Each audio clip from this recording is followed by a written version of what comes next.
Welcome to the Andrew Holland Podcast, where we explore the stories of successful people, get insight and advice from individuals who have accomplished amazing things, and dive deep into understanding ourselves as human beings.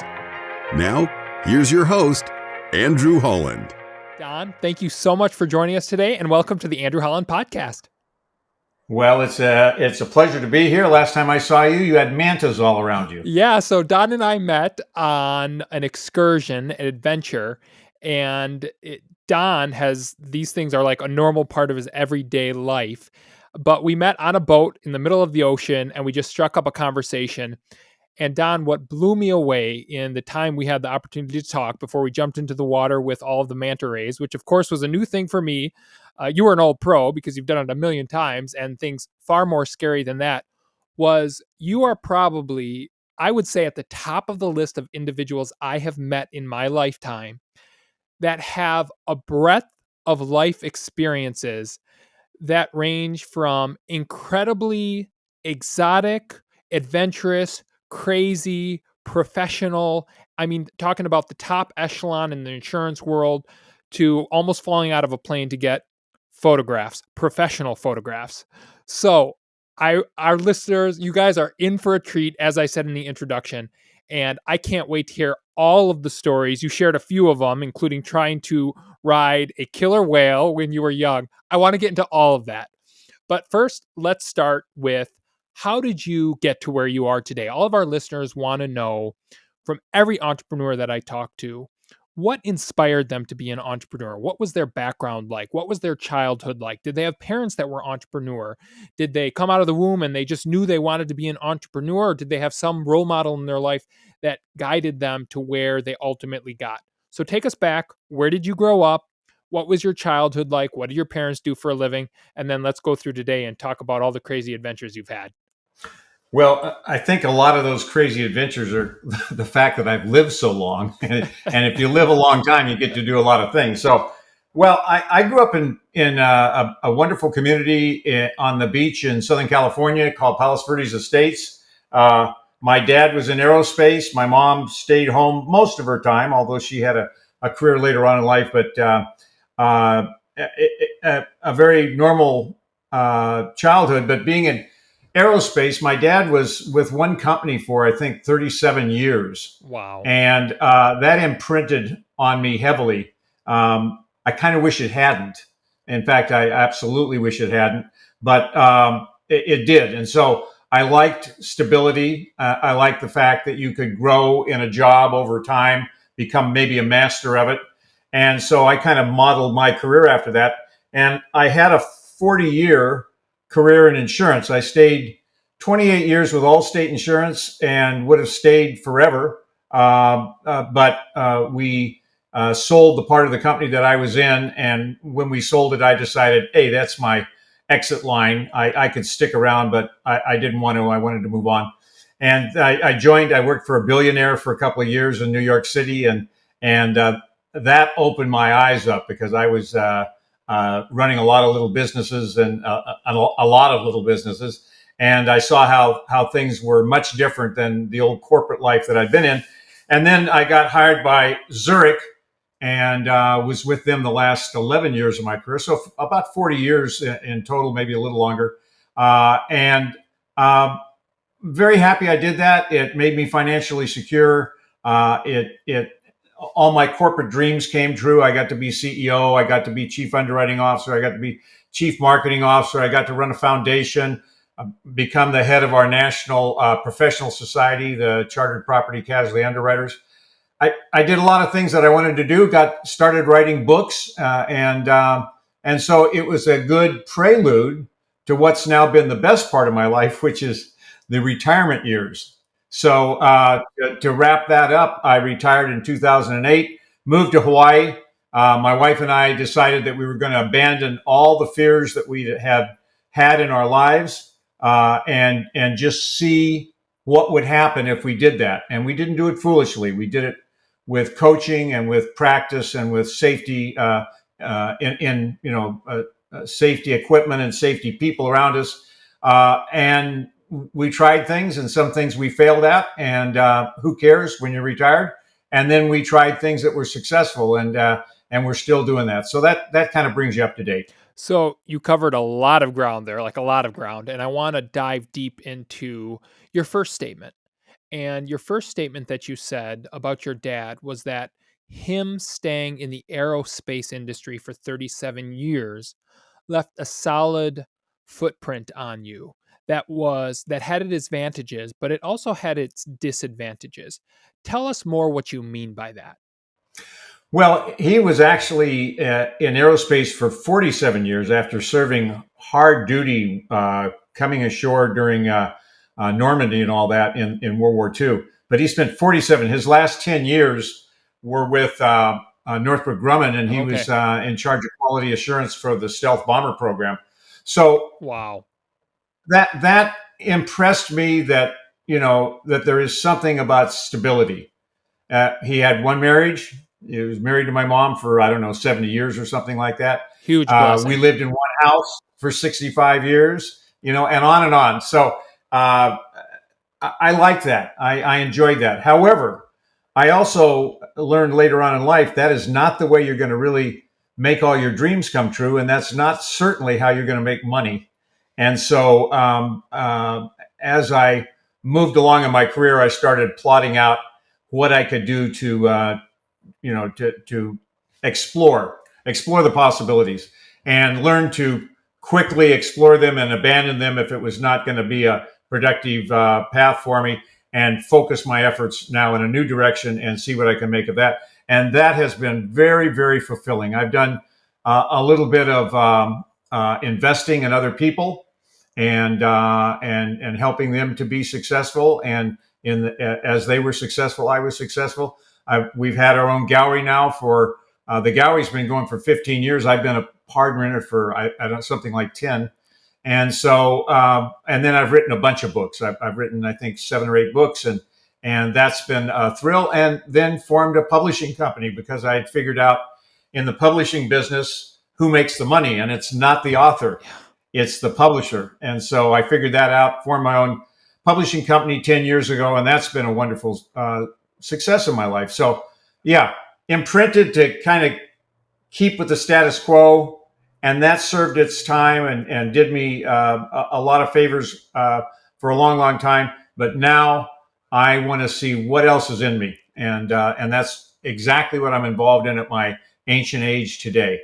Okay, so you talked about your publishing company, Kua Bay Publishing. Is that right? Did I pronounce that correctly? Correct. Yeah. Okay. Yep. But what's interesting, and I want to talk more about your books in just a bit. You had What's Left of Don. That was an Amazon #1 bestseller, which you gave me a copy, and I haven't started it yet, but it's. I believe I forced it on you. Yeah, you did not force it on me. I went to your car after our excursion, and I asked for it, and you were kind enough to give it to me. And it's the next book on my list. Right now I'm reading another one called Extreme Ownership, which is a fantastic book if you haven't read it.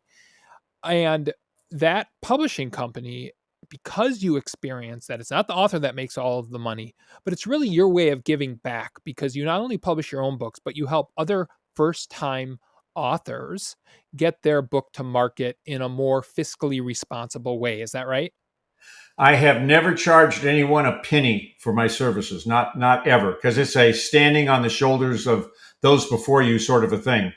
And for the first 10 years or so that I owned the company, I took it all the way to actually publishing their books under Kua Bay Publishing, because, of course, a lot of these new authors can't find a publisher. Yeah. So I said, I'll be your publisher. But there were some tax law changes. You would know more about that with your background, but there were some tax law changes and the like that made publishing companies more like CPAs. I was responsible for all of their IRS reporting and the like, and I'm 76 years old. I don't want to do that. So now I say, hey, I'll get you all the way up to where you are ready to hit the button and publish, but I'm not going to be your publisher. And for that, the helping you write it, the helping you find people to edit it, to lay it out, to get it published and the like, I will charge you $0. And it's been a wonderful experience that I've been involved in. I love doing it. I love that you have that give back mentality, because all of us no matter where you are in your professional career or your journey of entrepreneurism, have people that helped us along the way. And I believe that we have an obligation to help others that come after us to do that exact thing. And that's exactly what you're doing with Cool Bay Publishing. So I think that's fantastic. Now, I want to focus on, so you talked about your gallery, Lava Light Galleries, and we'll spend a whole bunch of time on that.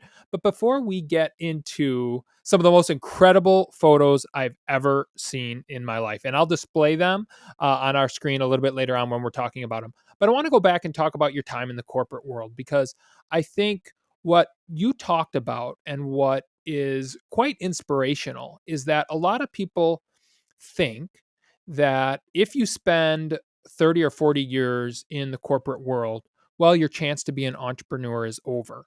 And that's complete garbage. And you are a perfect example of that.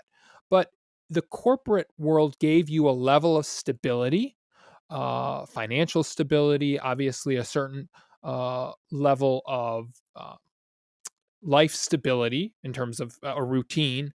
Whereas if you're an entrepreneur, it can be up and down and all around.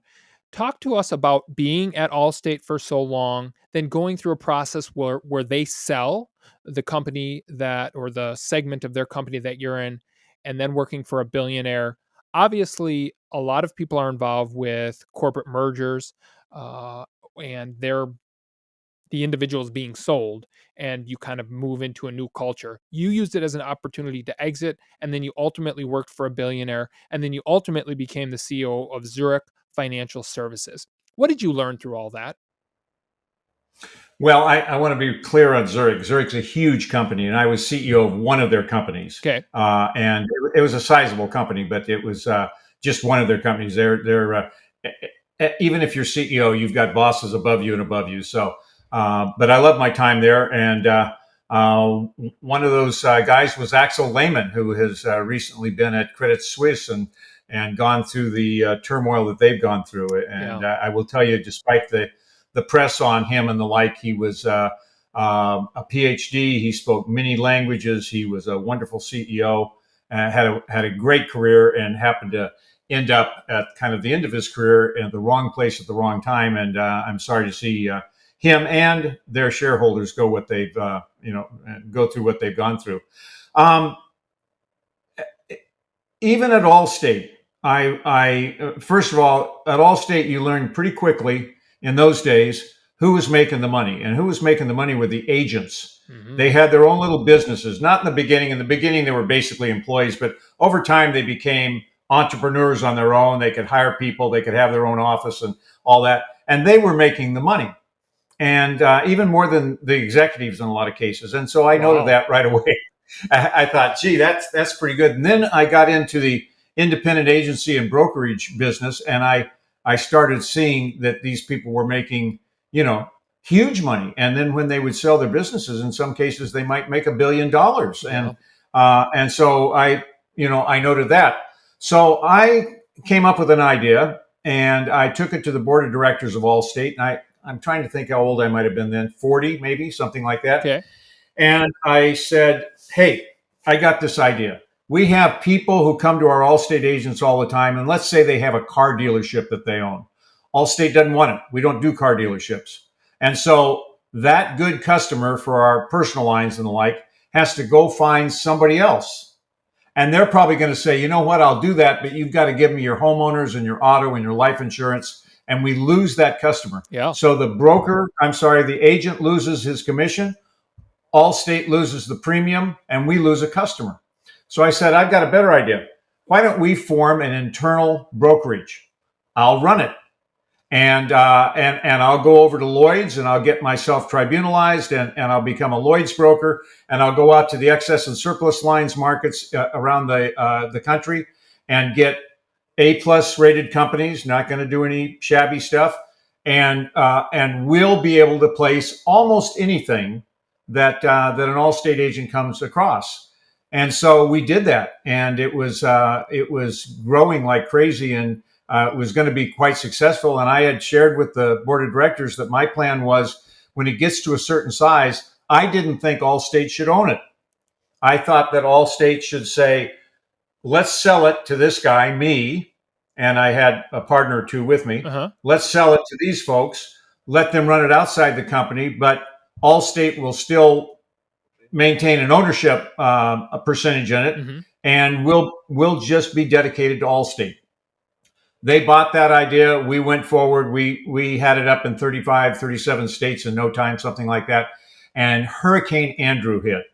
And Hurricane Andrew just about took Allstate off the map. It Wow. did them in. And I got a call from the chairman, and he said, are you guys making money yet? And I said, no, coach. You remember it was going to take us a year and a half or so to break even? How many more months do you have? I said, it's going to be about 7 more months before we break even. He said, shut it down tomorrow. We don't have the money. Shut it down tomorrow. So it broke my heart. And I really, at that point, decided that I was going to leave the company. We had another company that we had started called Northbrook Property and Casualty, which sold through independent agents. And several of the executives of that company got together because Allstate wanted to sell it, and we tried to buy it. And we found investment people in New York City who were willing to loan us a huge amount of money. And we signed all these scary documents and the like. We put in our bid. There were 7 bidders on it. We came in second. And the difference between our bid and the winning bid was almost exactly the money that we thought we would make on the deal. So we weren't going to go in and do it for no money. And so that's when I went to work for the billionaire in New York City. And that was quite a interesting time in my life, I have to say. So I want you to take us back, because entrepreneurship is all about surviving the toughest times, the highs, the lows, and the extreme volatility throughout. When the CEO came to you and said, shut it down, I imagine that was absolutely devastating for you and left an impact on you. Do you remember that time specifically? Like it was yesterday, because and I'm not going to get into too much of this because No. I put stuff behind me Yeah. and move forward on it. But I believe that at some point they either resurrected that exact mechanism that I had put together or something similar, and have used it to offload exposures in states that are overexposed, like perhaps Florida or New York or whatever, and that has been successful for them for a long time now. Again, I don't even know that that's 100% true because I don't follow it that carefully. Yeah. But I believe it is, and it shows to me that I was really onto something that was valuable to them and would have certainly been valuable to me, but also more importantly valuable to our customers who we cared about a great deal at Allstate. So yeah, I do think about that a lot, and I then had a chance because of that to become partners with other people and open insurance brokerage. But I was getting a little long in my career, and I hadn't made CEO. Sure. And I knew it would take a while. And I thought, by God, I'm not going to leave here without making CEO. So I made a couple of quick moves, and they paid off. Well, and I appreciate that you number one, that you remember the day, and we don't need to get into the details, but there's got to be at least, or there should be a little sense, you know what, that was my idea. And even though it didn't work out the way I wanted it to, you had the right idea. Now, the billionaire in New York, how did you make that connection? And you talked about that time because it sounds like you were running a lot of small entrepreneurial endeavors, and perhaps they were really large as well, maybe a mix or a portfolio that had anywhere from small, medium, and large. How did you meet that individual? And tell us what those years were like. What did you learn from an entrepreneurial perspective that's helped you today? This is hard to explain to someone who's not an insurance geek like I am. So, but I'll put it in terms I hope can be understood. So when our bid failed to buy that company, I got a call from my friend who was number 2 at AIG. And he was my oldest acquaintance in the business. And he said, you need to get out of there. And I said, well, yeah, I need to get out of there. And he said, I've got the best executive recruiter in the country for top level positions. He's going to call you in 10 minutes. Listen to him. So I said, oh, thank you. Appreciate it. He called me. He sent me out on a couple of missions that were not what I wanted at all. Yeah. And he did it he was frank with me. He said, if you don't go out and do these, I'm not going to put you in front of where you belong to be.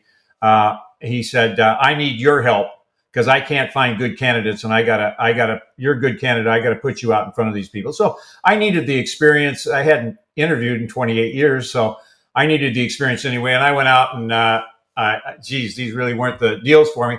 Next thing I know, I'm in New York City. I'm at the Plaza. I've got a limousine. People are taking me to the Windows on the World for dinner and all that. And I met a guy who changed my life, and his name was Pennington Way the Third. Pennington now, I didn't know Way the Third. And about what Way year the was Third. this? About 1998. Okay. And so Penn had this limo bring me to the World Trade Tower, and we went up to the top, and we were having dinner. I'd never met him in my life, never even heard of him. And we had this wonderful dinner, and we just got along so well and the like. And I said, I want to be frank with you. I said, I've been in a lot of commercial insurance for a long time, and I also know personal lines pretty well. And I've got a CLU, so I know a little bit about life insurance. But I said, you're in the excess and surplus lines business, which means the odd stuff. It's the excess, like when somebody during the World Series goes out to the mound and throws a ball, and if it's a strike, they win $1 million. They insure stuff like that. Okay. They insure stuff like going to the Boston airport and saying, hey, what's your budget for snow removal? Well, we can do 20 feet of snow removal this year. Well, if it goes over that, what are you going to do? Well, we might have to shut down. I don't know what we'll do. We'll insure it if it goes over 20 feet. I mean, so these were weird things that we did. Now, some of them were pretty standard things, but a lot of them were very innovative and almost betting. Yeah, I mean, So, that's kind of what insurance is. It's all statistical modeling, right? Probabilities. It was risky, but you know what? We were very good with our data, and we were making what I would say informed bets, if you will. Yep. And so he had a lot of these. So Penway hired me, and he didn't just hire me. The next morning, I had to go in and see his boss, and I went in to see his boss, and the boss stood up as I came in the door, and he said, "You're hired." I hadn't even said good morning to him, and I said, "What?" And he said, "You're hired. Don't waste my time. I've checked you all out. You're going to be good here. You're going to enjoy it." He said, "Go up. Penn wants to make you an offer." And I said, "What floor is he on?" He said, he's at his home in Maine. I said, "I had dinner with him till midnight." Yeah. He took the corporate jet and he went up to his home in Maine. And I said, "It's Friday. He takes Fridays off?" And he says, "Yeah, kind of does." Allstate was not like that, believe me. I imagine. Allstate was, it was like 1950s and extremely ethical, extremely cheap, very straightforward. And I mean, I don't say any of those things in a derogatory manner. No. I thought they were wonderful things. Here, it was a little more wide open. Well, let me rephrase that. A lot more wide open. So anyway, I get on a jet, I go up to Maine, and he makes me an offer that I just couldn't believe. I said, I'm going to try and say this without the cursing that was in it, but we got through everything, all the wonderful things that he was going to do for me, and we got to the salary, and he said, "And I'll double your salary." And I said, "What do you mean you'll double my salary?" He said, "I'll double your salary." And I said, "You don't even know what I make." And he says, "You're an officer with Allstate, aren't you?" And I said, "Yeah." And he said, "So you don't make poop." It's not quite what he said. And I said, "Well, actually, I believe you're right." And he said, "Right, so I'll double your salary." I said, "When would you like me to start?" And then I found out that even in the 1990s that apartments were $5,000 a month. So it was a little expensive in New York City. Yeah. But I loved it. And I learned so much. I learned that the wonderful training, and I'd had training. They sent me to Harvard at Allstate. They sent me to Northwestern School of Business. They sent me to Disney to learn about customer service. They sent me to the Crosby School to learn about quality. they got me a CPCU, or I got it, but I mean, paid for a CPCU and a CLU and a bunch of other designations. They were wonderful. And I found that all that training, all that experience, all that education was directly applicable in a wildly different business. And I then said to myself, I'll bet I could do that outside of the insurance business. And at coming up on 40 years, by the time I was done at Zurich, I couldn't wait to do that. I wanted to see what else I had in me. I love what you talked about in terms of how everything in your former life, we'll consider your Allstate your former life, prepared you for the next step in your professional career. And then even at that moment, you were already taking everything you had learned and preparing for the next step when you would ultimately retire. And I know that you've, just in the conversations you and I have had, you've applied so much of what you learned during those years to what you're doing now. But for our listeners, when you say you learned so much in working for that gentleman, working for Penn and living in New York, and you worked for him for how long? 3 years, 4 years, 5 years? Year and a half. A year and a half. Okay. And then year and a half. And then I got recruited away. And to go to Zurich Financial Services? Yeah. Penn had left. He was come to the end of his career there. Oh, okay. He had left, and he was the real reason I went there was him. I loved him. Unfortunately, he's passed away, but I mean, he was like a brother.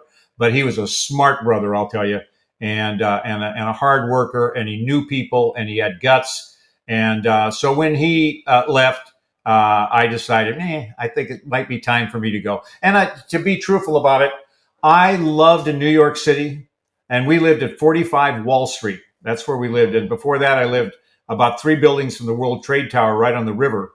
And I loved it because you could put on a football helmet in the morning and a mouth guard and walk through the streets, looking, kind of fighting your way to the office.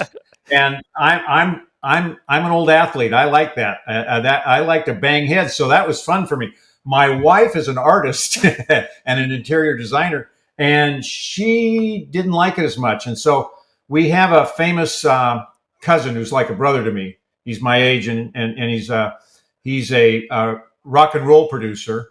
And he is Paul McCartney's record producer. And he was number 2 or 3 at Sony at that time in New York City. And so we would see him every day, and we would go to concerts, and we just had a ball. I'd go to the recording sessions. We had a great time. And my wife would go out with his wife and all that. You were good living stuff. The dream. It was heaven. Between the connections we had at work and the connections that he had, we could do anything. So, he got recruited to go run Columbia Records and become CEO of Columbia Records. And he went out and moved into the house right next to Ozzy Osbourne, the one when Ozzy had that show, Yep. Very Odd Show on TV. He moved right next door to Ozzy and ran Columbia Records. And they moved out to the West Coast. At that point, my wife said to me, "Do the executive recruiters ever call you anymore?"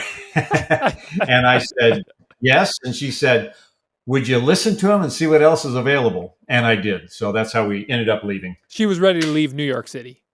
She was ready. I could live there I could be there right now and love it. So where did Zurich Financial Service, you were recruited to Zurich Financial Services as the CEO?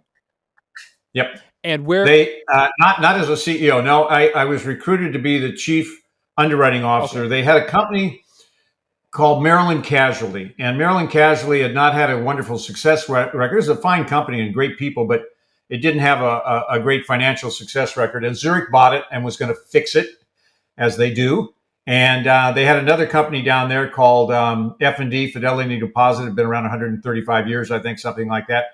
And so I got recruited as the chief underwriting officer to go in and work for the CEO in Baltimore, which I ended up loving Baltimore. And the idea was to kind of spruce it up a little bit and then integrate it in with Zurich. Okay. With the overall Zurich, and change the name. It would no longer be Maryland Casualty and the like. And so we did that. And then in short order, it was folded in. I was then made chief underwriting officer of all of Zurich North America, which was an exhilarating thing for me. I'd been an underwriter all my life. I loved it. It was great. And that went well. And then out of that, they came to me one day and said, "Hey, we've got this new company called Zurich Middle Markets. It's about $1 billion. I want you to run it." I said, I'll be happy to do so. So that was kind of the highlight of my career. I loved it. And where were you based out of when you became head of Zurich Middle I Market? started in Baltimore, and we bought a modest little 8,000 square foot house on 6 acres, thinking that we would be there the rest of our lives. And 10 months later, in a meeting, they said in this meeting, "Hey, we have some good news today. One of you," and there's like 1,200 people in the meeting, "has been promoted."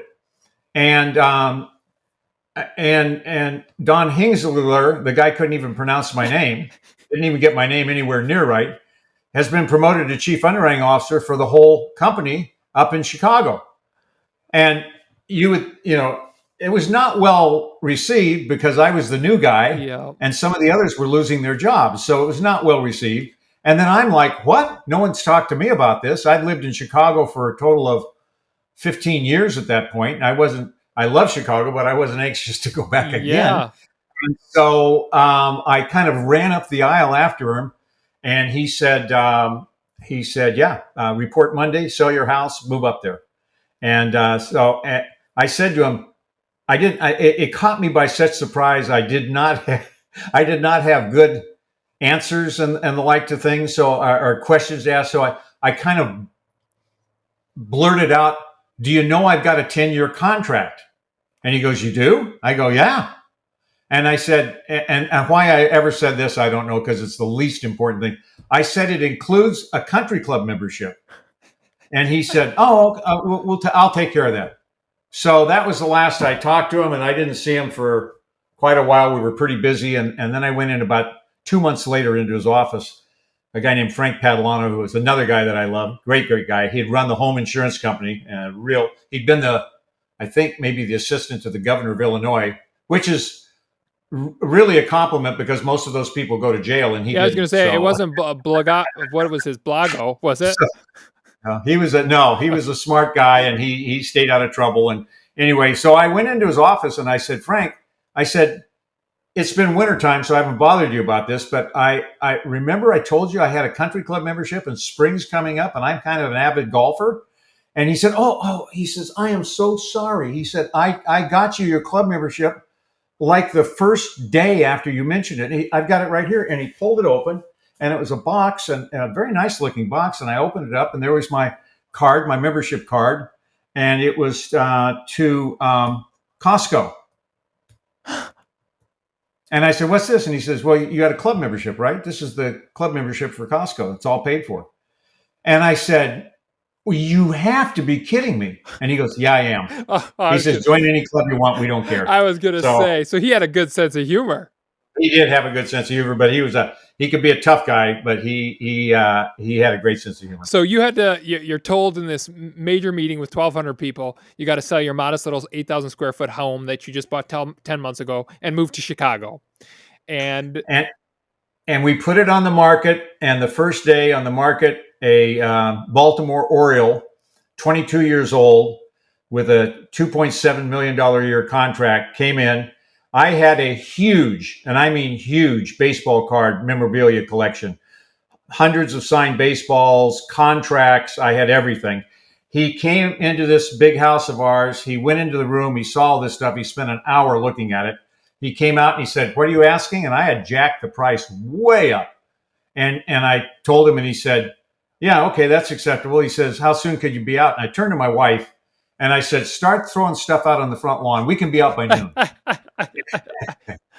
I mean, and he lived in that house for 10 years. He recently sold it, but he lived, had a long career, and Arthur Johnson was his name. Great guy, and treated me really well, and financially worked out very well. That's you have so many incredible stories. We're going to have to get to some bad stories, if you will.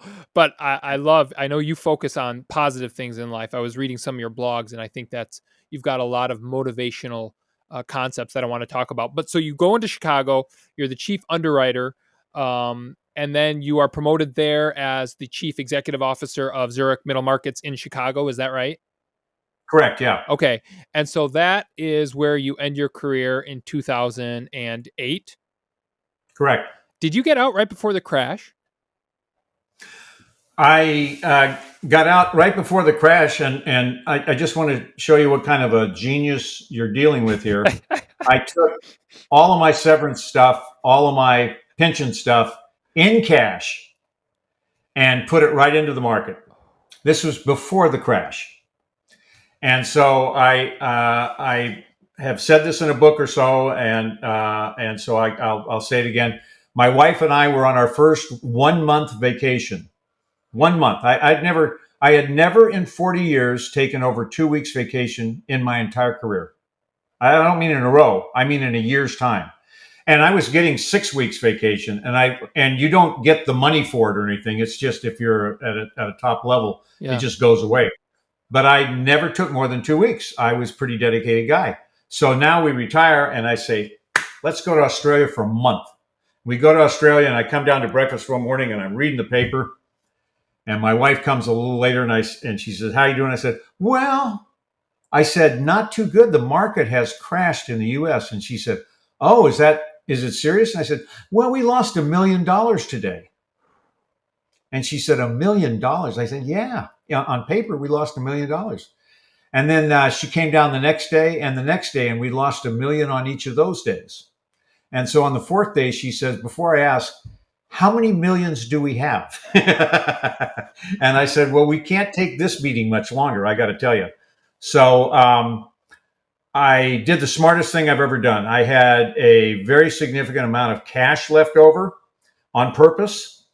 And when things like Coca-Cola and Berkshire Hathaway and J.P. Morgan and the like, companies that I thought were excellent companies and that they had good financials and that they weren't trading at multiples that were excessive, I bought them like crazy. And within 3 years, I had 4 times more money than I started with. So if you can keep from panicking, you know, that old poem about if you can keep your head when those around you are losing theirs, those are times to make money. So yeah, I took a beating in 2008, but it was the best beating I ever took in the long run. Yeah, I mean, they say often the greatest amount of wealth is generated during the greatest times of crisis. And Right. I think my Apple shares that I have and I've got a lot of Apple shares. I think my average cost is $17 a share. Are you kidding me? Yeah, you got to go in and that's when you make money. Yeah. It's not when the market's up like it is now. Yep. That's not when you make money. You make it when it's down there. That's exactly right. So you retire. You're not retired by any stretch of the imagination based on our conversations. And tell me how you and Linda, that's your wife, eventually make it to Hawaii, how you get involved with Lava Light Gallery, and give us some insight into you wake up one day and say, you know what? I'm going to become owner in a gallery, and I'm going to go on all these exotic adventures and completely live a different life than what I lived the first 40 years of my professional career. Give us some insight on how that transpired. We weren't sure where we were going to go. And so my wife and I sat down. I'm a process-driven person. Mm-hmm. Like McKinsey I've been around McKinsey enough that I finally learned about processes and the quality process and all that. And so my wife and I sat down and we developed a process for thinking this through. The given was that we were going to move to California because both of my kids and all of our grandkids were there and a lot of my friends. And I own property there. And I said, well, okay, that's certainly a possibility, but let's think this all the way through. And so we developed a process, and it's in 2 of my books. One is called Smells Like Retirement, and the other one is called Suddenly Retired. That process is in both books. It took us certainly less than an hour to go through the process, and out of that, it narrowed it down to where Kona, Hawaii was boom. That's the only place that fit the criteria. Have you guys ever been there? Pardon me? Had you guys ever been there? Oh, yeah. Okay. My wife's grandparents were raised on this island and they lived here their whole life. We've been coming since 1970, and I love this place. But, St. Croix and the Virgin Islands was on the list. There's a village in the south of France where we have a lot of friends that we gave serious consideration to, and of course, the Southern California area. So it wasn't a complete given that we were going to come here, but at the end of that hour, man, it was boom. And then we said, well, you know, we may be deluding ourselves here. There may be things about it that we can't stand. So we came over and rented for 6 months. And then I had written a new book, and I then returned to Chicago where we kept our house, and I went on book tour for 3 or 4 months anyway. I remember the last day of that first 6 months, and I turned to my wife and said, why is it that we're going back to Chicago? I mean, we were in love with this place. And so one of the reasons we were going back was there was no house inventory here. It was 2008. They quit building houses. You couldn't get loans. Mm-hmm. In fact, the house that I'm in right now that we ended up buying in 2010 had been abandoned for 2 years, 75% completed. Wow. And was the biggest mess you've ever seen. But it was built with, it was built to be a quality house, but they ran out of money. And so we got lucky and finally got that and fixed it up. And we're real happy with it. So anyway, that's what we did. We tested it for 6 months. At the end of the 6 months, we said, no, this is where we want to be the rest of our life. It has some downsides, serious downsides. Number one being medical. But we made some arrangements around that will be helpful. They don't cure it, but they'll be helpful. And the other stuff we learned, like the shopping's not very good here. Well, we've got a Costco, we've got a Walmart, and we have Amazon Prime. Yep. And between those three, and by the way, 40 minutes away by plane to get to Oahu, where they have everything. So you make the things that don't work. Yeah. Now your grandkids are still pretty far away in California, right? Or have some of them moved to Hawaii? Well, they come over on a pretty frequent basis. Okay. So we've got two in, the two oldest are in California. The next three, we've got 5 total, just moved to Texas, and we've seen them 3 times since they moved, or 4 times. And we do FaceTimes all the time. And fantastic. The airplanes work. This kind of thing works. You can Zoom them or whatever. So it's fine. And I wrote in the book, and people are going to hate me to hear me say this, but it's true. Unfortunately, I did not want to be the take them to the soccer game driver grandpa. I honestly wasn't that good a dad. I certainly wasn't going to be that good of a granddad. And I say I wasn't a good dad. I think I was a pretty good dad, except I traveled all the time. Yeah. I was gone. Yeah. And my wife took care of most of that stuff. And she reminds me of that, not so often, not more than 2 or 3 times a day, but and so now here we are as grandparents. I'm going, well, I'm not going to, I didn't enjoy what little I did of that the first time. I'm not going to go and spend the whole weekend watching a soccer tournament, and all that stuff. I'll go for the championship game. There you go. So we've made it work. That's fantastic. And you've also, in the meantime, gone to over 100 countries.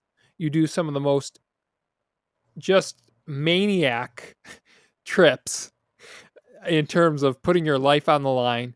Tell me how you got into exotic and adventurous nature photography. Like, where did that come from?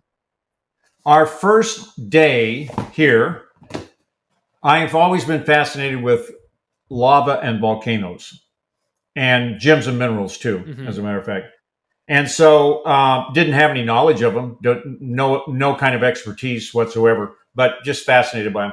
So our first day here, I found a boat that was adventuresome enough that they would take us out by sea and put us right in front of the lava that was flowing into the ocean.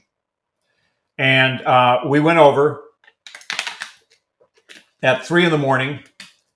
and found this sketchy little harbor, kind of scary little harbor on the other side of the island. We didn't know anybody. We're sitting there in our rental car, and is this in Hilo? Hilo's the other side of Kona, correct?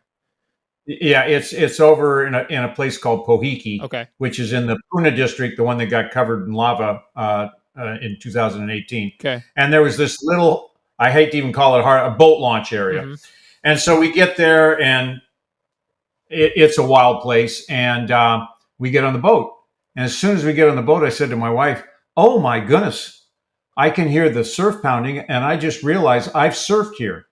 This is Pohiki, and that surf sounds like overhead surf. And I know this break really well. There's no place across the bay that you can run. We're going to have to go through the surf line at 3 a.m. with no lights on.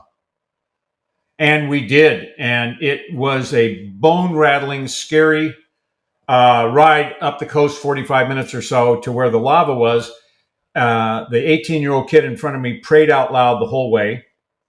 Everybody on the boat, other than the crew and my wife and I, every other person threw up from how rough it was. Linda and I would have thrown up, except for the fear had closed our throats down to a point we couldn't throw up, and we just couldn't believe it. Then when we got there, it was perfectly still because the lava had built out a little bit of a point, and you got inside that point, and it became glassy water, and the sun was just starting to come up. And the guy in front of me turned around and he said, "I would rather be here than any place on earth." And it was beautiful. It was spectacularly beautiful and kind of life-changing. Yeah. And I said, "Not me." And he said, "Why not you?" And I said, I pointed up at the top of the cliff, 80 feet up, almost straight above us because we were right on the shoreline. And I said, "I want to be one of those two guys." And they were standing right next to the flowing lava, right next to it. And you knew it had to be at least a 3 or 4 mile hike out to get there. I didn't even know how you could do that. And he says, "Well, one of those guys is my son." And I said, "How do I meet your son?" And so he told me, and the very next night, Linda and I were standing out there, and his son took this picture of us looking straight down into lava that's going down into the sea. And that's been 15 years ago, and we've been partners since then. I was wondering where that picture came from and what it was of. The first night that we lived in Hawaii. And and I remember it like it was yesterday because we had on those yellow slickers because the sulfuric acid was just pouring out of the sky on us because there was a lot of moisture in the air. It was shaking so bad that particularly my wife was terrified because of how bad it was shaking. I wasn't as scared because I was stupid and didn't realize what was going on, because we then went back the next day and that whole thing had fallen into the ocean 80 feet right into the lava. Gone. So it was trying to let loose and go while we were standing on it. What year is this? That guy, pardon me? What year is this? 2008. It is 2008. So, okay. Yeah. So that guy, CJ Kale, and he had a partner at the time, Nick Selway. That's been 15 years or so ago. We were at Nick Selway's wedding in Bozeman, Montana last week, and CJ and his wife Amanda and Linda and I then went up to Glacier National Park and had a great photographic experience. We went out photographing some bears, and then everybody went different directions, and I stayed to photograph in Yellowstone. And I didn't just photograph in Yellowstone. I only photographed at night.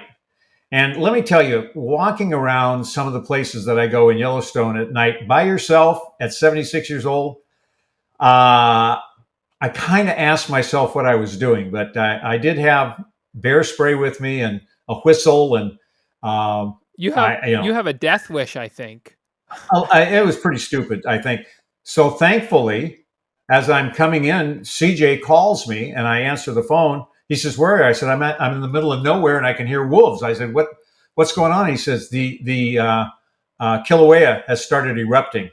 I drove right to the airport, flew home, took me a long time, got home, picked me up at the airport, and we went out and spent the night photographing the eruption. And then we went out Saturday and photographed the eruption all night again. And by the time the sun came up on Saturday morning, I turned to him and said, "Glad I came home because this guy is going out," and it went out at noon. The eruption's over. But, and we've been to Africa this year. We've been to Ethiopia.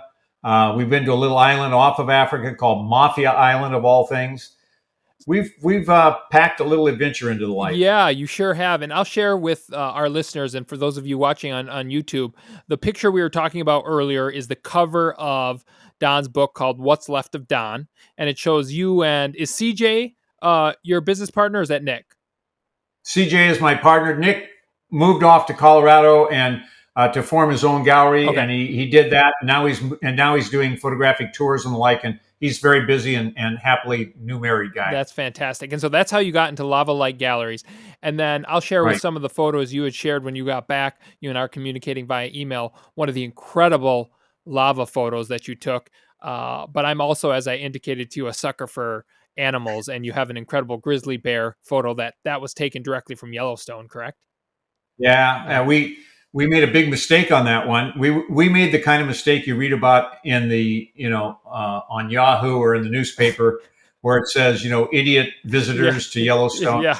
Linda spotted 2 bears. I whirled around. We'd been shooting all night at Old Faithful, which doesn't sound spooky, but trust me, it's in the middle of the night. It's a little spooky there. So we're coming up. The sun's just coming up. Linda says, I see 2 bears, and they're across the Firehold River over in a meadow. And I whirled the car around, and we grabbed our big lenses, and we ran across the meadow, and I couldn't see them. I said, where are they? Where are they? Well, we never did see one of them ever. The other one popped up on our side of the river 20 feet in front of us. Oh. And it was the biggest grizzly I have ever seen in my life. And he looked right at us. Is this at night still, or is the dawn just breaking? It's dawn, Okay. just as the sun's coming up. Okay. And there's, you don't, in Yellowstone, when you see a bear, there's 1,000 cars. There was nobody, just Linda and I. And I said to Linda, quietly, don't take your eye off of him. Quietly step backwards and keep shooting. We wanted to get, I knew we'd never get this opportunity in our life. And we did. And he found a tree that most of the bark he rubbed it off over the years. You could tell it was like his tree. And he went over and started rubbing that tree. And then we kind of we never ran, but we kind of moved faster. We had about 100 yards to get to our car. And then we shot the rest of the time out of the car, inside the car, shooting out. So. Yeah, that's how you got that awesome photo. Yeah, but it was really a stupid, dumb thing that we did. And you keep on saying, every time I see you, you've done another one of those things. So I think you're just overly adventurous. So you've done so many things. You're living the fullest life in your retirement, and you're experiencing everything that God's beautiful creation has to offer, and you are capturing some of the most amazing images. From an entrepreneurial perspective, you just opened a gallery in Dallas. You have a gallery there in Hawaii. I know you're opening a gallery not too far from where I am here in Scottsdale, up in Tucson. Given all of your life experiences, there are a lot of people that want to be an entrepreneur, want to take the type of risks that you're taking or have taken and continue to take, want to live, secularly speaking, an incredibly exhilarating life. But for whatever reason, whether they have a family to support and financially they don't believe they can do it, or fear paralyzes them for a whole bunch of reasons, what advice? And so they don't bet on themselves. They don't start the business that they want to start. They don't make that upward trajectory in their career that they ultimately want to achieve. And it's clear that you wanted to become the CEO of the company that you were involved with, but they let fear stop them. It sounds like you made a dramatic turn when you retired and said, you know what?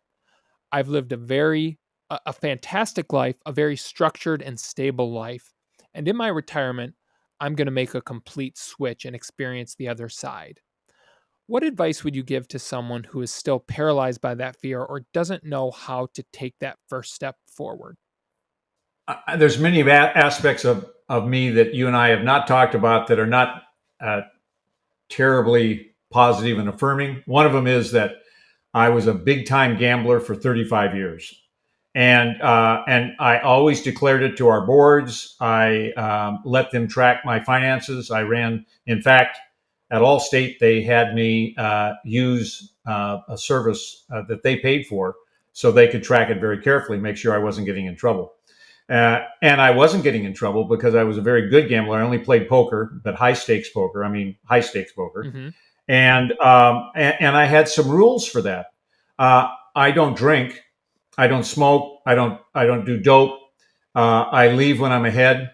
I don't chase my losses. If I lose a certain amount, I don't go back for 6 months. And I put some fences around things. Now I'm going to go from there to tell you that I use those same rules in publishing books. And this is what I tell a new author. They'll say, well, am I going to get a big time publisher? I said, well, is your name Clinton? No. Obama? No. Well, no, you're not going to get a big time publisher. You're a first time publisher. Nobody knows you. Well, I got 300 followers on Facebook. Yeah, you're not going to get a good That's time. not quite going to cut not it. going to happen. No. So you're going to have to spend money of your own out of your own pocket. It's not going to be like you see on TV where they give you the $1 million advance and take you all around the world. That's not how it works. You're going to have to spend the money. So what you need to do is determine how much money you're willing to spend that's not going to ruin your lifestyle, not going to ruin the rest of your life, not going to put your family in danger. How much money are you willing to spend? Put that over here in a corporation so that you are limited in your how much you can lose, if you will. Buy some insurance in case somebody sues you. You say, and you think that's funny, but I've had two of my people refuse to take things out of their books, and I told them, you're going to get sued, and I'm not going to publish it for you, and they didn't take them out, and they got sued. So those things happen. So you have to build some defenses, and then operate within that. And that's the kind of the way I am in my in my other businesses. I will commit X amount of dollars to it, and I'll tell everybody what that X is, and I'm not going to go above it. I'm not going to chase if it isn't paying off and the like, and I'm down 150,000. I've lost 150,000. It's not going to be 151. So and do it within a corporate structure, an LLC or whatever you need to do in your state, or subchapter S, whatever. And be smart about it and be disciplined about it. I think the discipline part is the right thing. And then last but not least, build none of this on credit. If you are going into business on credit, whether it be credit cards or a line of credit or a bank loan, I look at the statistics on small business people and I see how many fail in the first 3 years. You're going to be one of them, because the credit will nail you. And so our Lavalite Gowies, we formed that on the idea of zero credit at any time, not even credit card debt, and 6 months rent in the bank at all times. And that saved our life during COVID. And then the other part of it is we're not embarrassed to embarrass ourselves. We will, I'll negotiate anything. And so I'll negotiate rent. I'll negotiate what we pay to have our stuff shipped, what we pay to have it printed. Everything needs to be negotiated. And because guess what? When the customers come in and want to buy our images, they want to negotiate too. Yeah. So it's fair game. So you've got to get rid of some of these ideas. A lot of people think, oh, negotiation, that's low class. No, it's not. That's how you do it in business. And if you want to stay alive in a small business, you better get comfortable with it. It's a whole series of negotiating. And it's interesting. I can attest to the capital side of things on debt. That's how my business partner and I started our company at 22 or 23, basically all credit card debt. And while it turned out to be a wild success for us, we paid dearly for it in years 2, 3, and 4. And had it not been for our real just grit, perseverance, and just keeping your head forward, we wouldn't have survived, like all of those statistics. And so I think that's very, very good advice. And I would never do it the same, having gone back, given the challenges that it presented for us. One of the things that I think is interesting, I was reading in a blog that you posted not too long ago, is your concept of focus. You think about 3 things: focus, future, and challenges. Tell us why you developed those 3 things and how you think entrepreneurs can utilize those to their advantage, or anybody really, and accomplish what they want to accomplish, whether in their personal life, their professional life, both, any type of goal. I see a fatal flaw in most small businesses, and I'll relate it to our gallery business because it's a real easy one to explain. The fatal flaw is in the gallery business. If you're not familiar with the business, you wouldn't realize that there's 100 ways to make money. 100 ways. You can go out and shoot weddings. You can do events. You can do headshots for kids at school. You can do postcards. You can do calendars. You can shoot for magazines. There's 100 of them. And what I see the people who fail in the gallery business do is they pursue as many of those as come their way. They just don't know how to say no. What we try to do, and we're not the world's most successful gallery or anything, but it has kept us profitable every month, with the exception of one during COVID. We had 1 month we weren't profitable. Is that we focus on the 80-20 rule. Where is the money? And the money for us is in large images, and it is in customers who come in and buy significant amounts from us. And it is not in calendars and postcards and T-shirts with our pictures on them and the like. Some people do that. A lot of people do that. And if they figured out a great way to make money on it, great. But usually that's a sign to me that they're about to go out of business.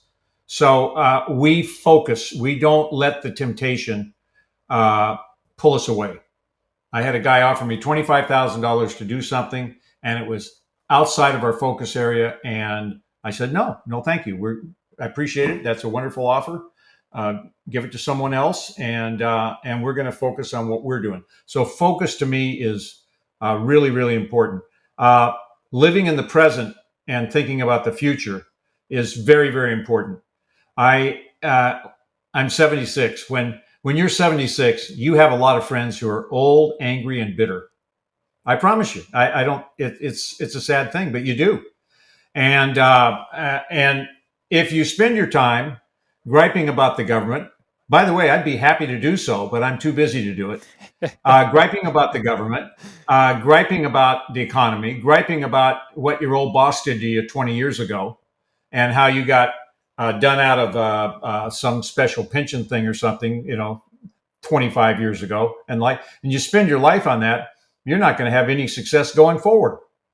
And the thing I really don't understand about it is when I ever get into something like that, I don't get any joy out of it anyway. It just brings you down. Not only am I not getting anything positive going in the present and the future, I don't get even any joy out of rolling around the crud in the past, So that's why I want to stay focused. I want to stay in the present. And we were laughing yesterday about the challenges. This friend of mine was taking on a major new effort in technology, and he's older than I am. And I'm involved in Lightroom and Photoshop, and also trying to learn to do much better in social media. We're terrible at it, and I know we're terrible at it. And I don't want to be terrible at it. It's the way of now and the way of the future. I've got to learn to get good at that. So those are all challenges, and I think they keep you engaged and happy and bright. One thing I learned in my life long ago: I always have something to look forward to. Always, whether it's a trip or a party or an anniversary or seeing an old friend that I know is coming on Thursday or whatever. I always have something ahead of me, because we're all subject to the same agonies of life, aren't we? Yes. And if you don't have something that you can say, yeah, I've got that doctor's appointment today and I don't like giving blood, but I got to do that. But you know what? Thursday, my best friend's coming to town, and I can focus on that, and it'll get me through that tough spot. So those are why I pick out those three things. I love that advice on always have something to look forward to, because I think that helps get through some of the toughest moments, and it's obviously comes from a place of experience and wisdom. Don, what's your biggest failure, professionally speaking, that you're willing or able to share with us? Oh, I share anything. My biggest failure was failure to make moves. What do you mean by that? I've got two. I've got a personal one, and then I've got a career one. My career one is I should have been busting moves early on. I should have gone from Allstate long ago to the next one, to the next one, to the next one, and not waited for. In one case, God bless him, and he was a great guy, and I love him to this day. I had a boss who couldn't get promoted, and he was in that job 8 years, and I couldn't get promoted behind him, Mm-hmm. And so I should have busted a move. That wasn't on him. That was on me. So that's kind of the biggest mistake I made career-wise, was not being more proactive to move myself up. And it comes from that, hey, I want a stable life. And, I know what I've got here. Who knows what that's going to be like there. I made that mistake. The biggest personal working mistake that I made, and I made it repeatedly and until just maybe the last few years of my career, certainly up to the last 10 years of my career. And then I cured myself. And that was, I am like a guy who's plugged into electricity. I am so full of energy that it's ridiculous. I've got way too much adrenaline in me, and I'm like, let's go kill something today. Let's go. Yeah. And so somebody comes up and they go, Don, will you take on this assignment? Heck yes, give it to me. How about this one? I'll take that. And pretty soon I've got more things on my table than anybody in the world could do.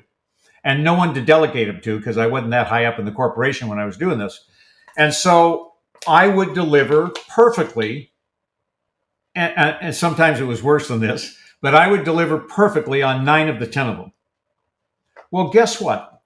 That 10th one mattered, because I made a promise to somebody that I was going to take care of that for them. And maybe it was really important. Maybe it was critically important to them. And I didn't get that one done. All these other 9, I got done perfectly. This one, I didn't get done. And I would be held to account for that. And I would think, honestly, this just to bare my soul here, I would think how unfair that was. Don't they know how hard I worked? Don't they understand that I spent my weekends and I gave up my vacation and I did all of this? I did 4 times more than the other people were doing. They were off at their barbecue and having fun, and I'm in here working. And how dare you gripe that I only failed on one of them? And then I realized one day, boy, if I was the one who I had failed on, I would feel much differently about it. Yeah. And I was held to account for that. I had a boss who ripped me a new one on it and explained it to me very carefully. And it was somebody I highly respected. And I said, and he told me, he said, you don't cure that, you're never going to make it to the top. And so I worked very heavily, which meant I took on less, but I delivered on everything after that.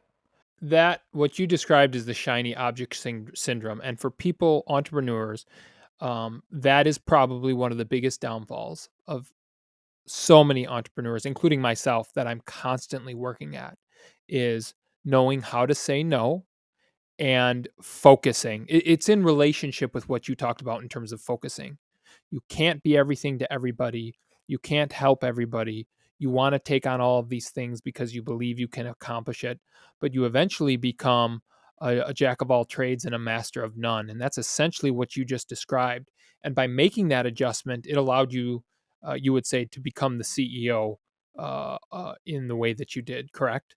Yes. And can I tell you the smartest thing I ever did? Please do. The smartest thing I ever did, and I figured this out of desperation, I think. The smartest thing that I ever did was to come to the realization that it was time to stop fixing things. And it was the hardest thing I ever had to teach my direct reports and the like, because you hire people, they're fixers. You hire them because they're fixers. They've made a living out of fixing things. That's kind of how they show off too, is they fix the unfixable. Mm-hmm. But I finally came to the conclusion of, hey, this thing over here makes us money left and right, and it's easy. And this thing over here is killing us, and it's hard. Let's take the efforts we're putting into fixing this thing, just get out of it, drop it, get done with it, put those assets and efforts over here behind the big winner, and let's grow the big winner even bigger. And that really, it's part of the 80-20 rule and the like. That paid off big dividends for me. You've been incredibly successful both financially and in all of the adventures that you've lived. Our society has a huge focus on the accumulation of wealth or net worth. And we talk a lot about that on this podcast. Do you, as someone who's pretty much accomplished everything that you've wanted to and is living the best life that you can, does money make you happy? I love that question, and I've thought about it a lot. Um, Not having money doesn't necessarily make me happy, but having money makes really no difference whatsoever. And I will tell you, Hawaii, the island of Hawaii, is overall a poor area. We have a lot of people on welfare. A lot of people don't have jobs. In some cases, in their families, haven't had jobs for generations. And I have found that not all the time, but often they are the happiest people I've ever met. And they're the ones who are with me at the beach at 7 o'clock in the morning when they open the gate. And they're out of the water and off to do something else for the rest of the day. And I don't see them crying and rolling around because they haven't got money. They seem doggone happy. On the other edge of it, my wife and I have several friends who are billionaires.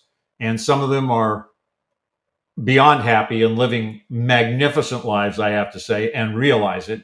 And then we have a couple, one who died fairly recently, who was a billionaire. And he was about as miserable as he could be. And he was overworked. He couldn't shed himself of his jobs, if you will. I said, Mike, just cash everything out and go to the beach. No, I can't do that. Too much responsibility. And it drove him to an early grave. So I don't think money makes you happy at all. I think experiences make you happy. I think relationships make you happy. I think accomplishments make you happy. I think failures that you survive make you happy. And money helps from time to time, but it is not the key indicator of happiness, my opinion. I've asked so many people that question, and what you just described is probably one of the best, well-rounded, most aptly put advice, and I appreciate you for sharing that. You've been through a lot of highs and a lot of lows. One of the biggest challenges that I see, just by the very nature of entrepreneurialism, but furthermore, when I look at the generations, my generation and those coming after me, and I think it's probably permeating all of the generations, and I believe it's to a large degree technology, the emotional intelligence or the emotional bandwidth of the average individual seems to be shrinking. And what I mean by that is, and I don't know whether scientifically it's these phones that we have that are curating very short neural networks, and we don't have the patience or the commitment to last to anything. And as a result, when it comes to hard work or dealing with some of the most challenging things in life, whether personally or professionally, a lot of people's emotional capabilities to get through that, mental health, if you will, just don't seem to be there. And if you disagree, certainly tell me and give me your perspective. How have you, though, through all of the ups and downs, gotten through the emotional volatility that inevitably comes with all of the things that you have accomplished? So I'm going to answer in two ways. The first way is I spoke at the Morton Arboretum in Chicago maybe a month ago or something like that. And I hadn't been to Chicago in quite a while. I'd lived there 24 years at one point, so it was good to be back home, if you will. And a friend of mine who's kind of one of the top dogs at Zurich said, "Hey, I'll give you a tour of the new headquarters." When I was retiring, we were selling the old headquarters, which were two 24-story spires in Schaumburg, Illinois, and moving across the freeway to the Motorola campus. And we bought the Motorola campus, and we were going to build this fancy new Star Wars headquarters. And I hadn't seen it, so I went. I came out of that saying, I have no idea what today's workers are dealing with. I've been retired long enough that it is ludicrous for me to be giving them advice and complaining to them about their attention spans and this, that, and the other, because I don't understand it. I haven't been there to experience it. So you may be right. My experience is that each generation is relatively significantly different than the one prior.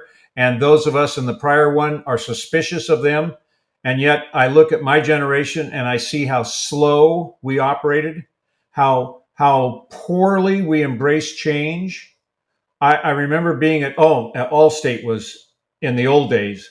Change was the worst. Change just didn't happen. I could tell stories forever, which I won't. But I got invited out. We were insuring Microsoft, which sounds like a big deal, but it wasn't a big deal. And this was after Allstate. We were insuring Microsoft, but they carried such high limits, deductibles, if you will, that there wasn't much insurance premium. But I got invited out, and I was going through their campus, and I'm in an office, and somebody came through and said, "Excuse me, Project Green, yeah, working on it right now.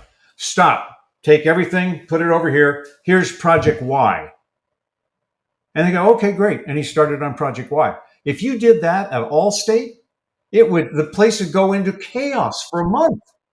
But they were used to it. So I think there's things that we just haven't learned to appreciate about the current generation that may have some value to it. On the surface, everything you said seems right to me. I know I write my books now to be 200 pages. I actually could write them easily 600 pages, but people don't want to read 600 pages. So I'll make 3 books out of that. And so I don't know. I don't know what to tell you about that. And then the second part of it, I've lost entirely as I wandered around on that one. So what was the original question? And maybe it'll pop in my head. Well, so it was, how did you personally deal with the emotional? First off, that I think that's a Oh, great. That's all I needed to okay. get back on the plate there. I got bad cancer at one point. And I mean, to the point that the doctor said, don't know if we going to save your life or not. What point in your And career or your life was that? I was CEO. Okay. So it was in my 50s. And he said, "Here's what we're going to do." And he told me all the things we're going to do. And he said, "You've got a good chance, but he said, you might die." So I had a life coach, if you will, and one of the toughest ladies you've ever been around, but also magnificent human being, Dr. Loretta Melandro. She's in Scottsdale to this day. And she's written a lot of books. And trust me, until you get to know her, when you see her speaking, like, oh, what a lovely lady and blah, blah, blah, blah. But when it comes down to dealing with personal issues, she's tough. She holds you to account and holds your feet right to the fire. So I called her up and I said, "Hey, I got this thing and blah, blah, blah. And I've got 5 big things in my life that I have always wanted to get done. And here they are, boom, boom, boom, boom, boom. And I honestly haven't made great progress on any of them. And now the calendar's just flipped on me. I may be gone here in a couple of years." And she said it a little more kindly than this, but not much, "Did you call to cry on my shoulder? Or did you call to make a commitment and go and get those things done?" And it just stopped me, and I didn't say anything. And she said, "Because if you want to get them done, you need to right now make a commitment to God, make a commitment to your wife, make a commitment to me, make a commitment to yourself, make a commitment to your friends and colleagues around you, and get your butt in gear and get them done." And within 2 years, I had all 5 of them done. And one of them was to write my first book. So I get coached. I was an athlete. I had some of the best coaches in the world. One of them ended up being our Olympic coach. I had business coaches all the way along. My young, and he's half my age, my partner at the Lavalette Galleries, CJ Kale, is my coach. He is my mentor. He's a master photographer, much better than I am, and he coaches me all the time. And it's not always pleasant coaching. Sometimes he'll go, yeah, that's nice. You're not going to post that, are you? What? You're not going to put that on Facebook or anything until you fix it. And I go, fix it.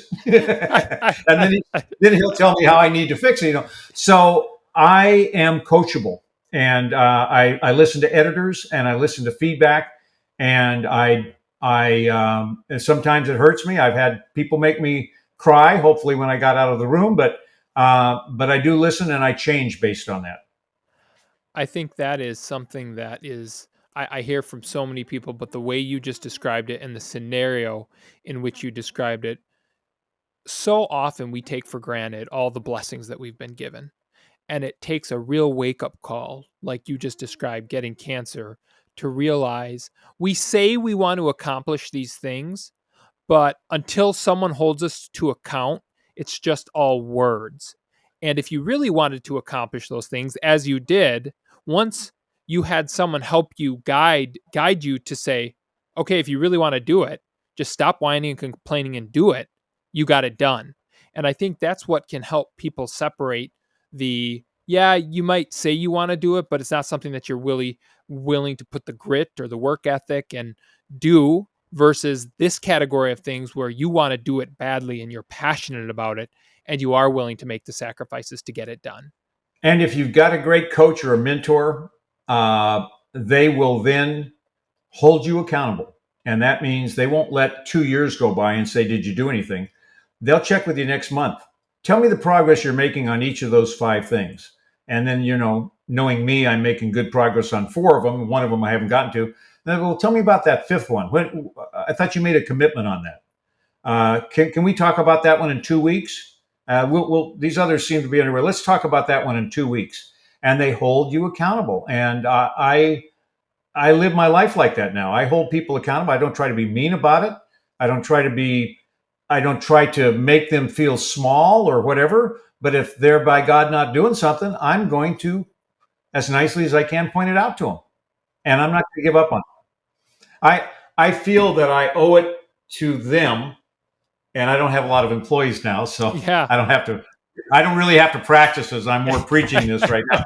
But I feel that I owe it to them to make sure they're successful. And they can't be successful if they're not accountable and they're not making progress. Yeah, that's exactly right. If someone was looking at you, maybe we've covered this. You've been very gracious with your time, and I know you got to pick your wife up in the airport here shortly, so I don't want to take up too much more of your time. But a couple last questions. Other than what we've already talked about, if you were staring at your 30-year-old self and you had 5 minutes to tell 30-year-old Don anything, what would you tell him? I would tell that person to look very carefully about who's making money and happiness in this world. And I don't think you want to take either one of them on their own. I think you can be happy and be a wreck, a detriment to society even. I think you can be wealthy and unhappy. But if you can find people that are both wealthy and happy, point yourself a little more in their direction, and have the guts to be entrepreneurial and get out there and create something on your own. Create something. You can't just replicate what people are doing. One of the hardest definitions, if you will, that I have to explain to people is the difference between good and great. Because I worked in a business where everybody I was with, almost everybody with, maybe 5% didn't feel this, but 95% of the people I worked with were really good. Few were great. Few were Michael Jordan or Tiger Woods. Few. And those are the ones that you need to strive to be, because that's where all the money is, and that's where all the recognition is, and that's where all the accomplishment is, and that's where you make a difference in your own life and in society. If you can find your way to the very, very top of any pyramid, you can make a difference. And so at 30 years old, I didn't have that understanding. I thought, I'm going to work hard. And, I actually believe they had a career plan for me. They HR put together a career plan for me. They've never shared it with me, but they've got it. I know they're working on it right now. Nobody's ever working on it. I was the CEO of my career, and I didn't understand it until I was maybe 40. So that's what I would tell myself. I'm the CEO of my career. I'm the CEO of my life. I love how you said, and I've worked in the corporate world as well, for Ernst & Young, a large financial institution, BMO Harris Bank. And it's interesting because they always have a career path for you. But the reality is exactly what you just said. The only person that's focused on your career path or any goal you want, whether it's a high performing athlete, any path you want to take, personally or professionally, is you, because everybody else worried about what they're doing, and you have to take charge of that. One more question for you, and then I'll kind of give you the floor to share anything that we haven't talked about. For those who are stuck in neutral, perhaps in a corporate position where they feel like they're going to work dying every day. For those who are just not sure what to start, they want to start a business, but they're not sure what to do. I'll lump those are two separate categories, but I'm going to lump them together. What advice would you give to people who are either paralyzed by fear or they're just stuck in neutral and they know where they want to go, but they actually don't know today and tomorrow what to do to get to where they want to go in 2 years, 3 years, 5 years, 10 years? What would you tell them? Well, I want to be candid about this because I can pontificate pretty easily, as you've already seen, and I'll be happy to do some of that. But my son is going through this right now, and he's mid-40s guy, and during COVID they had a new baby, and his wife had a very significant job, and he had a very significant job, and it was apparent that one of the two of them was going to have to stay home with they had 3 young kids. And so he chose to stay home, and he made good use of the time. He and I like to invest together, and he became a better investor than I am. He also took up a business where we've always been interested in sports memorabilia, and he buys it low and sells it high, and he's done real well at that. But now things have settled back down, and I was just in Dallas and talking to him, and he said, "Hey, I'm thinking about what I'm going to do next." Now, you'd think that somebody as glib as I am about careers and the like would just say, "Well, here's what you need to do." Well, we've been talking about it for a couple of weeks now. We haven't exactly come up with the right idea, so we're working on it. And then when he does it, now I can get into the advice part. When you do it, go in and do it. And if it's not as satisfying as you like, or not as rewarding as you like, or it's killing you, try something else. Don't be afraid to fail. I think that would be the thing that I have found the most in my retirement. I am unafraid to fail. I don't care. And I don't care what people say about me. If people were talking behind my back, "Oh, Don just screwed up something else again," who cares? I don't care. And I think if you go in with that attitude of, "I'm going to go in, I'm going to give it a good shot," but in insurance, when I went in, I put all of my everything in one bucket. I didn't have the opportunity to say, "I give up, I'm going to move on." I had to stick it out and make it work. But if you're going to be entrepreneurial, just by definition, you might have to make a few moves. And so I would be unafraid to make those moves. And that would be my advice. And that's fantastic advice. Is there anything else that we haven't talked about, no matter what it is, personal, professional, jokes, that you think is particularly important for our listeners to hear and that you want to share? Yes. And I've written 2 books on it, retirement books. And that is to say that I worked for 40 years and never missed a paycheck. I loved it. I loved what I did. I loved the people I worked with. I was magnificent in the job that I did from time to time, and I was really crappy from time to time. But overall, it came out just dandy, and I was able to get out while still walking. And and I didn't have a fear of retirement. I had a fear because of the cancer that was been over 20 years ago and didn't come back. Thank God. Hope it stays that way. I had a fear that I was going to have worked my whole life as a student, as an athlete, as a corporate citizen, and then get to retirement and die 2 weeks later, as has happened to several of my friends. But I've been the fortunate one. It's been a long time now, and I'm still wandering around.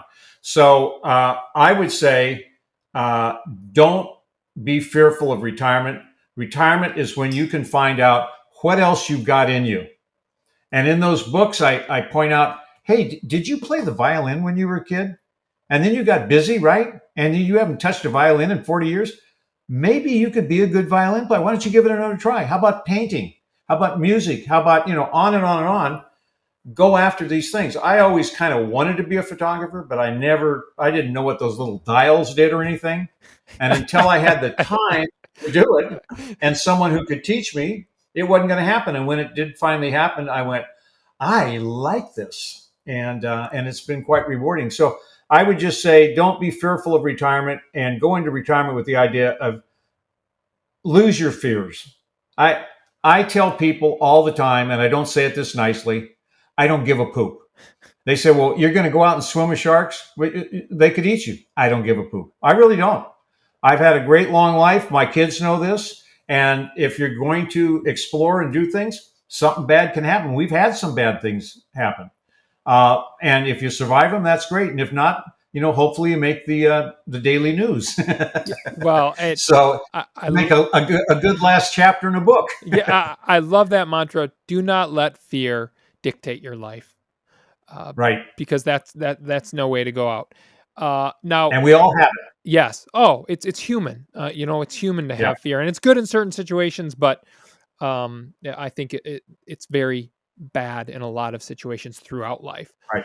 Now, I've done you a disservice because you've shared all this wisdom and insight, and there's one story that you told me, and I'm not going to tell you what it was because it wasn't.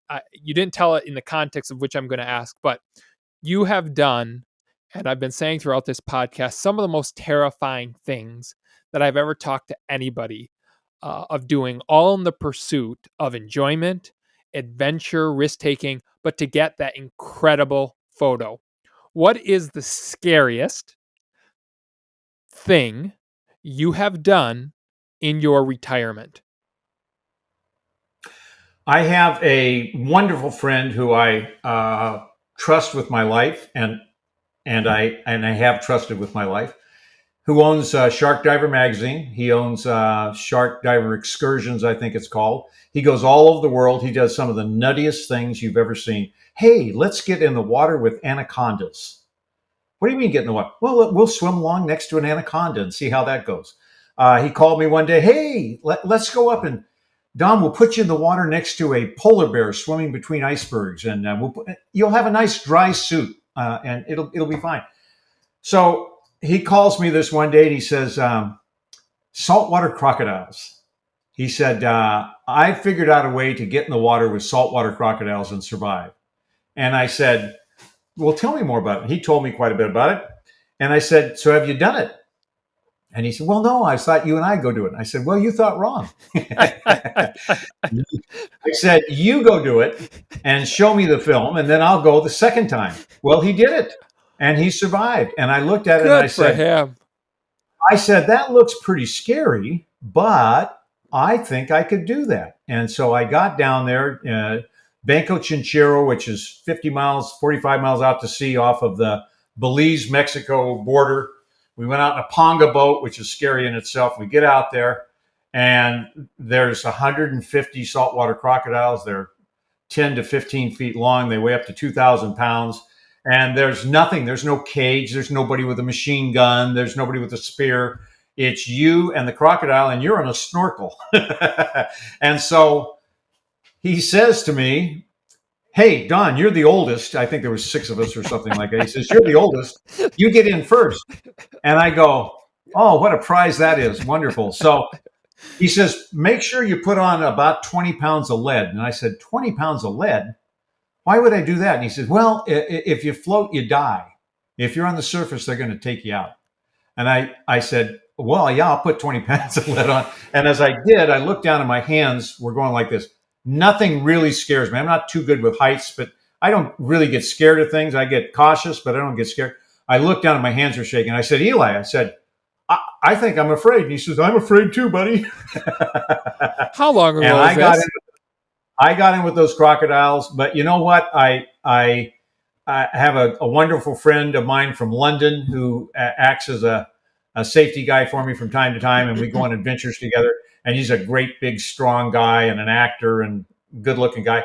And I kind of got behind him, pushed him, get us closer, pushed him forward, and I had Eli watching out for me and the like. And so we did it with some sense to it, but it was terrifying. Every time I got in the water, some of the other people got used to it. I didn't. They were so big and vicious looking that it was terrifying.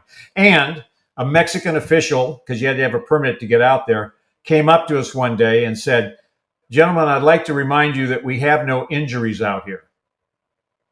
And I thought about that for a second. I go, yeah, it's because they tear your arm off and then roll you. And so, no, you're not injured. You're dead. Yep. So that's what he meant. So, yeah, that was the scariest thing I've done. Why do you want to do those things at 76? Well, it had to be done. Part of it is because my business partner and our old partner, Nick, were the first people to ever swim in the ocean right next to the lava and shoot photos down the curling wave with lava at the end of them. They're like 15 feet from the lava, and that lava's 2,000 degrees. And I filmed some of that and photographed some of that with them on the beach, but I refused to get in the water. First of all, when you first got in, it sucked you down because it's really deep right there, and it sucked them down and held them down for over a minute before they even came back up to try and take the shot. Mm-hmm. And I said, I'm going to watch my two friends get killed here. So they had that lot over me, and they didn't mention it to me more than 2 or 3 times a day for every day of my life. And so finally I said, I know CJ's not really happy with snakes. I'll bet he's not too good with crocodiles. I'll go down and hop in with the crocodiles, and then I can even up with him a little bit. Although that point to him. I would rather be in with the crocodiles than what he did with the lava. That to me was insane. That's awesome, Don. Got him on the Today Show. Well, I think the crocodile should get you on the Today Show. And I don't remember if you shared. I take it back. It got me on the Today Show, but it was the Australian Today Show. Hey.